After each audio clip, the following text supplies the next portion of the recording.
Detective, in your review of phone calls and letters, how often would Brandon Daniel refer to, for lack of a better word, major criminal events that have occurred since April 6, 2012? It was a rather common theme, not only in his jail calls and through mail, but also through visitations that he had with both his mother and his father. He often spoke about the Aurora, Colorado Cineplex movie theater shooting, as well as the Sandy Hook Elementary school shooting that took place in Newtown, Connecticut, 2012. The Boston Marathon bombing, which took place in 2013, and the most recently the D.C. Capitol Police shooting that had taken place.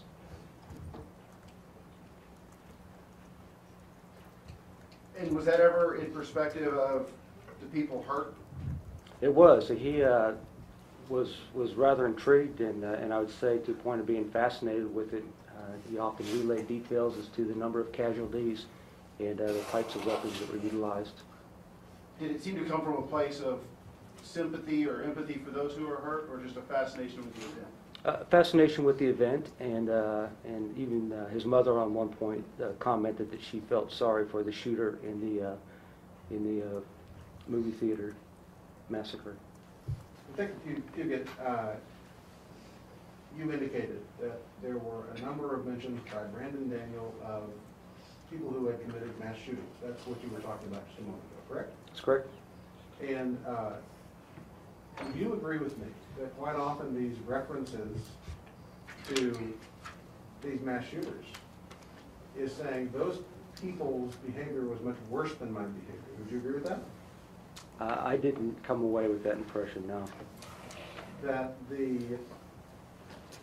he also talked about the fact that it has been established that some of those people suffered from mental disorders. Is that correct?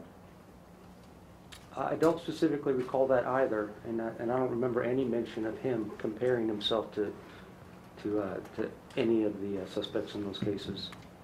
Right, and he's not comparing himself. That's the phrase that you just used, correct? I don't recall that he ever compared himself to them in any means. He just was enthralled with the incidents themselves. Can you read over this and see if you have ever seen this letter before? Okay, can you give me a moment? Of course. I've never seen this letter before. You don't recall ever having seen this letter to Jenna Phelan? No, Okay. I would certainly remember it. All right. Can you read over this letter and tell me if you have ever seen that letter before? Sure. This one I have not. Fair enough. I don't know where you got these letters from. I've never seen them before. Can you identify the handwriting in these letters? Is that Brandon Daniel's handwriting? It appears to be. Because you've read many, many of his letters to various people. Is that correct? I have, and I've summarized virtually every one, and I've never seen either one of these two letters. And the reason why you know that for certain is because each letter seems to indicate remorse, and you said that you've never read a letter of his that indicates remorse. Is that correct? I swear to this court, I never have. Fair enough. These letters that you read appear to indicate remorse. Is that correct? I've never seen those letters. I'm not quite sure they Well, came you just from. saw them. You just looked at these.